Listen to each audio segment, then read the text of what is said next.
Hello everyone. तो ये 18 जनवरी के सेकंड शिफ्ट के क्वेश्चन है। ये इंपॉर्टेंट टॉपिक है जिनसे पूछा है। चलो स्टार्ट करो क्लास।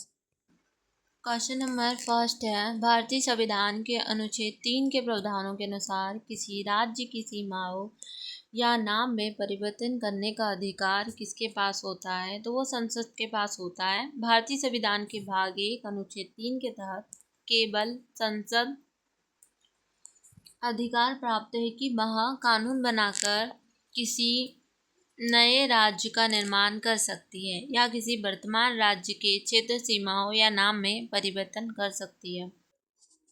क्वेश्चन नंबर सेकंड है, भारतीय संविधान के किस अनुच्छेद के तहत राष्ट्रपति किसी राज्य की प्रशासनिक व्यवस्था अपने हाथ में ले सकते हैं जब वहाँ की संवैधानिक प्रणाली विफल हो जाती? तो अनुच्छेद 356, जब किसी राज्य में संवैधानिक तंत्र विफल हो जाता है यानी राज्य सरकार संविधान के प्रावधानों के अनुसार नहीं चल पाती, तो राष्ट्रीय अनुच्छेद 356 के तहत उस राज्य में राष्ट्रपति शासन लगा सकते हैं।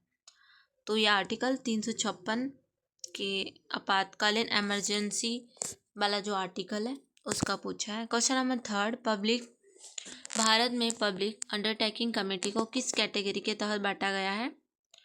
सार्वजनिक उपक्रम समिति भारतीय संसद की एक महत्वपूर्ण स्थायी वित्तीय समिति है। इसका काम सरकारी कंपनियों की रिपोर्ट और उनके खातों की जांच करना है। क्वेश्चन नंबर 4, संसद के स्तरगत की जिम्मेदारी किसकी होती है? तो ये जो लोकसभा का स्पीकर होता है उसकी होती है। बाकी आप पढ़ लेना, वीडियो लंबा हो जाएगा।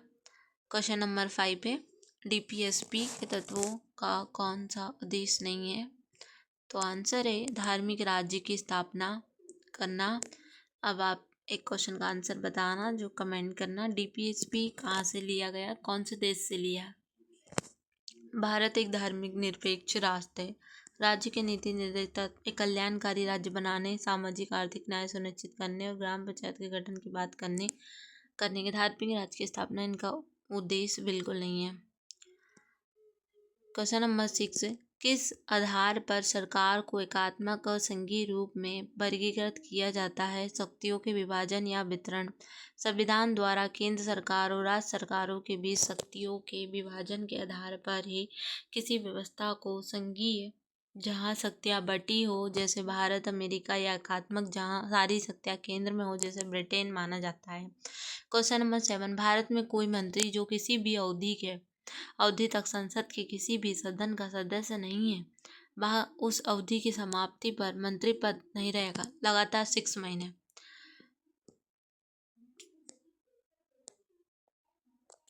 संविधान के अनुच्छेद 75 के अनुसार यदि कोई व्यक्ति मंत्री या प्रधानमंत्री बनता है लेकिन वह संसद या लोकसभा राज्यसभा सदस्य नहीं है तो उसे 6 मंथ के भीतर चुनाव जीतकर सदस्य बनना अनिवार्य है, अन्यथा उसे मंत्री पद छोड़ना होगा। एक बार ऐसे ही ना ममता बनर्जी का इलेक्शन हुआ था, जब ममता बनर्जी कोई सदस्य नहीं थी पर वो सीएम बनी थी, पर 6 मंथ के अंदर उसको क्या करना था, उस संसद का सदस्य बनना जरूरी था। क्वेश्चन नंबर 8, सर्वोच्च न्यायालय की मूल अधिकारिकता किस अनुच्छेद में नहीं है? तो आर्टिकल 131, संविधान के आर्टिकल 131 में सर्वोच्च न्यायालय के मतलब सुप्रीम कोर्ट के मूल क्षेत्राधिकार का वर्णन है। इसके तहत सुप्रीम कोर्ट केंद्र और राज्यों के बीच, अधिक राज्यों के बीच होने वाले विवादों की सीधी सुनवाई करता है। क्वेश्चन नंबर 9 है अपना, भारत के संविधान में सामाजिक न्याय का उद्देश्य कहाँ उल्लेखित है? प्रस्तावना। भारतीय संविधान की प्रस्तावना में स्पष्ट रूप से सभी नागरिकों के लिए 3 प्रकार की न्याय सुनिश्चित करने का संकल्प लिया गया है, सामाजिक, आर्थिक, राजनीतिक न्याय। क्वेश्चन नंबर 10 है, निम्नलिखित में से किस राज्य ने संस्कृत भाषा को राज्य की द्वितीय राजकीय भाषा का दर्जा प्रदान किया है? तो ये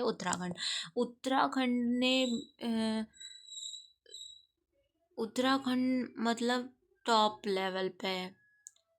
उसने जैसे वो आर्टिकल कौन सा है अपना 44 समान संहिता लागू किया, वो उत्तराखंड ने लागू किया। ये क्वेश्चन आबकारी में आया था।